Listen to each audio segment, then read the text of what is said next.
ဟိုရွှေတယ်လေးကြိုက်တယ်ဒီရွှေတယ်လေးကြိုက်တယ်ဟိုရွှေတယ်လေးကြိုက်တယ်နဲ့ဒါပေမဲ့ပတ်သက်မရှိဘူးလို့ပြောနေတဲ့သူတွေရှိလားဒါဆိုရင်ဗီဒီယိုကိုအဆုံးထိကြည့်သွားလိုက်တော့နော်စူဇန်ပြောပြမယ်ကိုကြိုက်တဲ့အရာဒီကိုဝယ်နိုင်တဲ့ပမာဏဖြစ်ရမယ်ဥပမာကိုရဲ့ဝင်ငွေက9သိန်းရှိတယ်ကိုကြိုက်တဲ့ရွှေတယ်ရဲ့ပမာဏက15သိန်းဖြစ်နေတယ်ဆိုရင်စူဇန်တို့ပတ်စံလေးကိုခွဲစုပြီးတော့3လနိုင်4လနိုင်ဝယ်လို့ရတယ်နောက်တစ်ခုကကြတော့စူဇန်တို့အတွက်က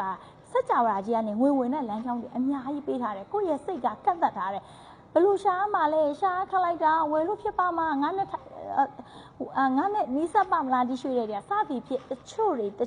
negative တွေအများကြီးတွေးကြတယ်ဟုတ်တယ်စိတ်ပူမိတယ်စူဇန်တို့လည်းစိတ်ပူမိတယ်ဒါပေမဲ့အဲ့လိုမျိုးမတွေးဘဲနဲ့စူဇန်တို့ကိုငွေများများဝင်နိုင်ဖို့ဆိုတာကစူဇန်တို့ရဲ့အတွင်းစိတ် mindset အနေနဲ့ကနေလာတာဖြစ်ပါတယ်အတွင်းစိတ်ကောင်းနေဆိုရင်ငွေကျန်းဝင်တယ်အတွင်းစိတ်မကောင်းဘူးဆိုရင်တော့ငွေဝင်တာကြမ်းကြတတ်ပါတယ်ပြီးရမယ်ဆိုလို့ရှိရင် energy ဘိုင်းဆိုင်ရာနဲ့ဒါဆိုင်သွားပြီကိုယ်အနေနဲ့အရာရာကိုကောင်းတာလေးတွေတွေးတယ်အကောင်းလေးမြင့်စိတ်ရှိတယ်နောက်တစ်ခုကကျတော့မကောင်းတဲ့အရာတွေကိုနှုတ်ကမထွက်ဘူးပတ်ဆက်ဆိုတာလွယ်လွယ်လေးရှာရတာငါးစီကိုလာဖို့ပဲဒါပေမဲ့ငါလမ်းကြောင်းတွေမဖွင့်ရသေးလို့စသည်ဖြစ်စူဇန်တို့တွေကအကောင်းမြင်တဲ့စိတ်တွေကိုငွေအပေါ်မှာတွေးပေးမယ်ဝင်လာတဲ့ငွေတွေကိုလည်းတနေ့တာအတွက်